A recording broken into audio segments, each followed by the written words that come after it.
next comic is a very funny guy. He's one of the Just for Laughs Festival. You've seen him all over the country. Very funny guy. Put your hands together for John Hastings, ladies and gentlemen. What's up, everybody? Hey, John. It's good to be here. Yeah, everyone's having a good night.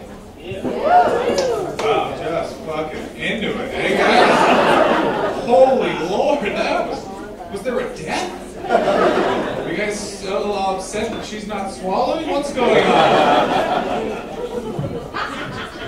Holy fuck! That scared the shit out of me!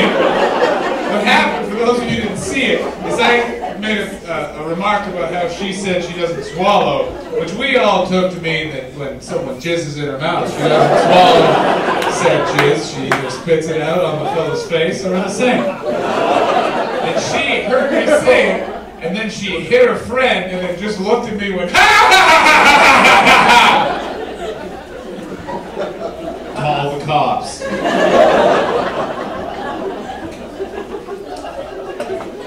I'm not the best at starting sets, so let's just...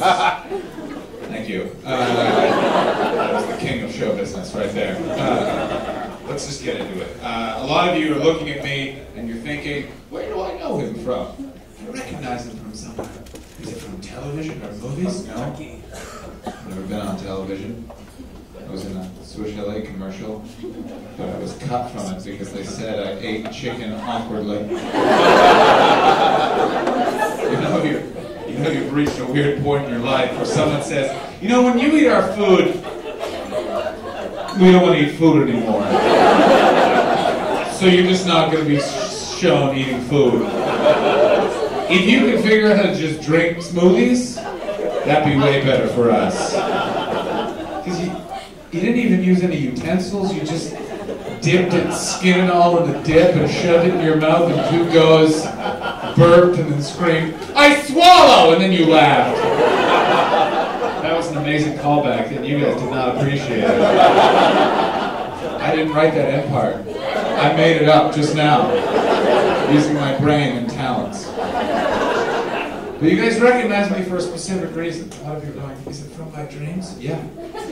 Yeah, pretty ladies, it is. I'm that handsome. And I know you dreamt about me specifically. But that's not why I bring it up. I bring it up because you all recognize me because I look like a racist. Yeah, that's what it is.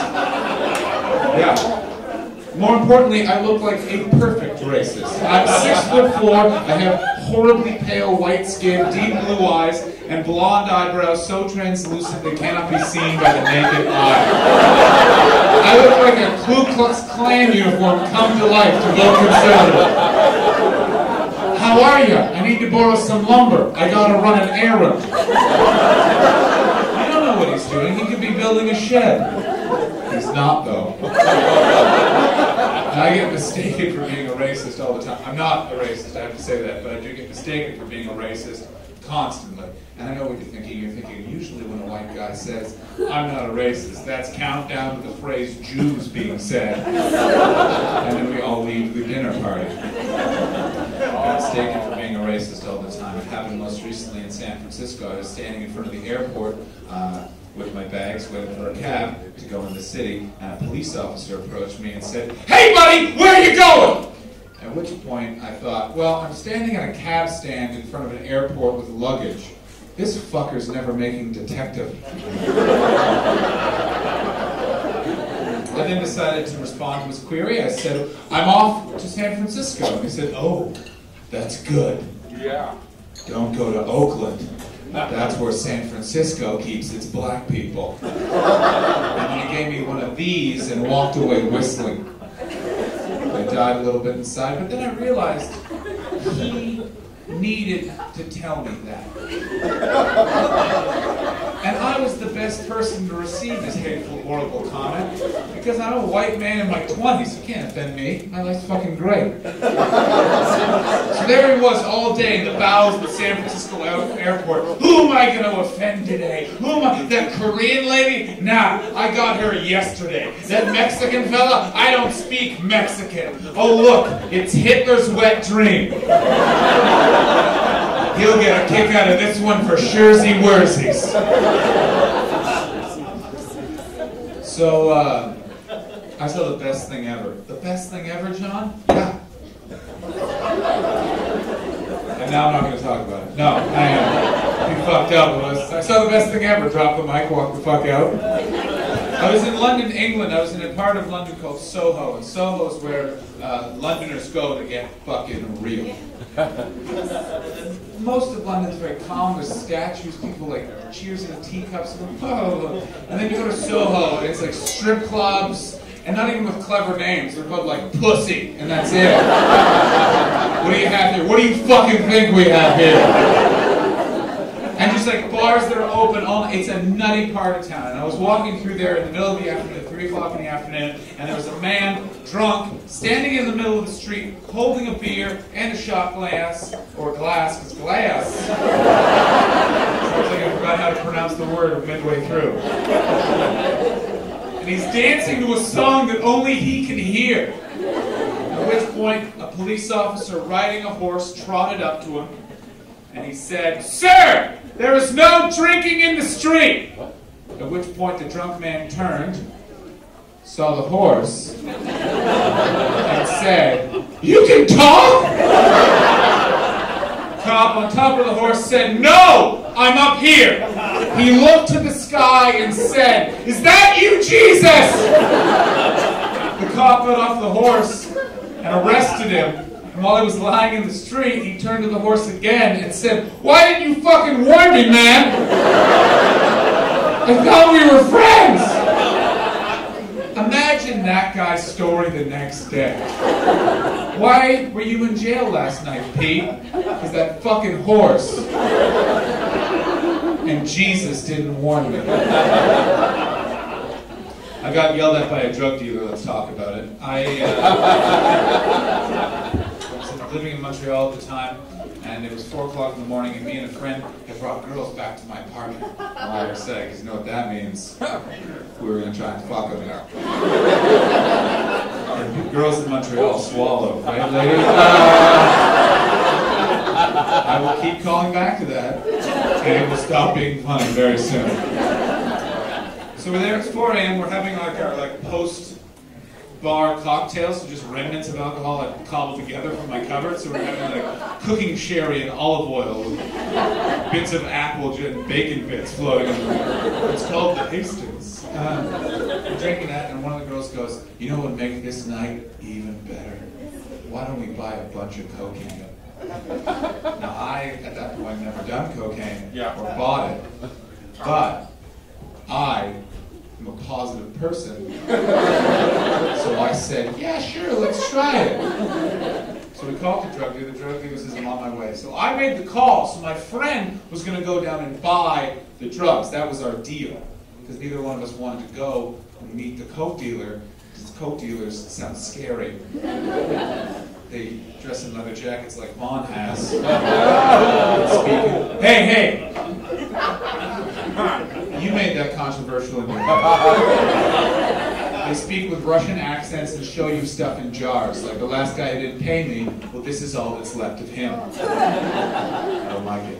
Well, my friend chickened out. He said, "You gotta come with me, you gotta come with me." And I was nervous, and I didn't want to go, but I went down with him anyway, because I'm a positive person, so we went down, and I was making like my tough, cool face, which for some stupid reason is this. I'm just like, I think cool people have mouths like cats' assholes. So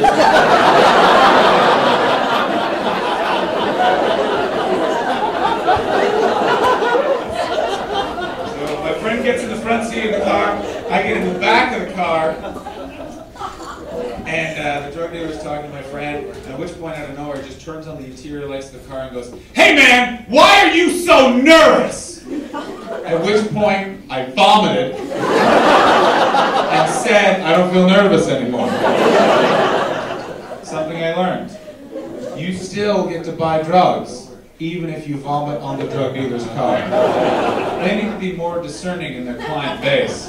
I was too drunk to do cocaine, but I did. Then I vomited on that girl a little bit, and she swallowed it. I can't believe we went there.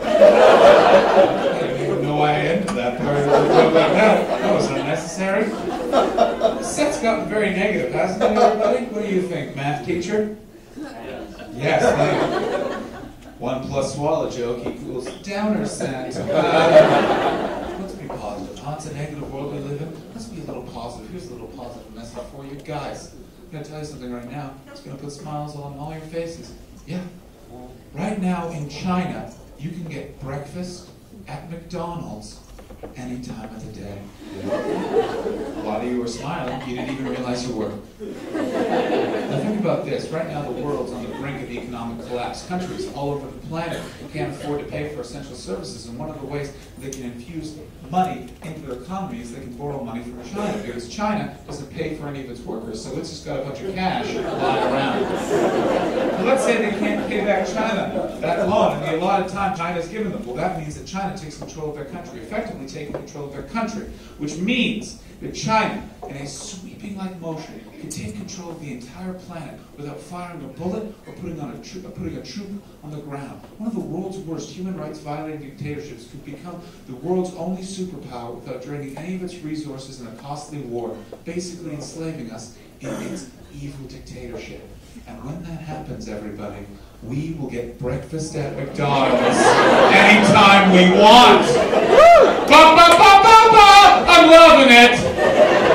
Because I'm being forced to make shoes, and they want us to foster a spirit of love so no one notices. And if I don't, someone will beat me with their shoes. Ba, ba, ba, ba, ba. I'm loving it. Let's do a good joke to end off, huh? That's weird, too. And I noticed when I said that, one guy just clapped and said, I know.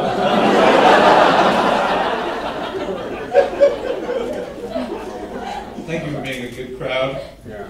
It's not always, well, you're a crowd. Anyway, I don't always get to perform for such nice, smiley, beautiful people like you guys. You could be like the next S Club 7. Is that a reference from 99? It fucking was! Get on that Google and figure out what the fuck I'm talking about. I don't always get to perform for nice people in nice places. I spent a month in Oregon. For those of you who've never been to Oregon, imagine Saskatchewan, but you just killed that one fun guy. Spent a month there, and it turns out I lived in this horrible motel called the Raspberry Inn. The worst part about this hotel is it had a sarcastic slogan, which was, the Raspberry Inn, it's your holiday. As if they're blaming you for how bad the hotel is. Why is there a homeless man asleep in my luggage? Well, it's your holiday. Fuck yourself. When I arrived, I decided I wanted to use the bathroom to go number twosies. So I went to the bathroom, things occurred, and now I wanted to flush the toilet. That was not so easy, because it's the Raspberry Inn, it's your holiday, so I couldn't find the flushing mechanism. I finally spied a button right there, so I pushed it once, pushed it twice, pushed it 3 times, nothing happened. Something I learned later. In Oregon, they've been having a series of rapes and murders in hotel rooms, and the perpetrator is so prolific, they've had to install alarms, which will alert the front desk staff if a rape or murder is occurring. For those of you who haven't figured it out, the alarm is a button right next to the toilet. So there I am, hitting a rape alarm for what must have been 5 minutes. And suddenly there was a loud knock on my hotel room door. What is going on in there? A voice shouts. Now, I'm facing a plumbing emergency. The toilet hasn't flushed. In those situations, I tend to be a little nervous, and I want to be alone. So I respond with, what the fuck do you think is going on in here?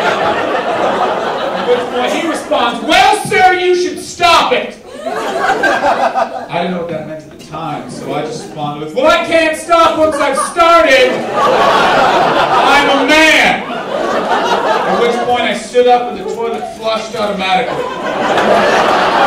I walked to the hotel room door, I opened the door, and there's the most frightened hotel employee I've ever seen in my entire life.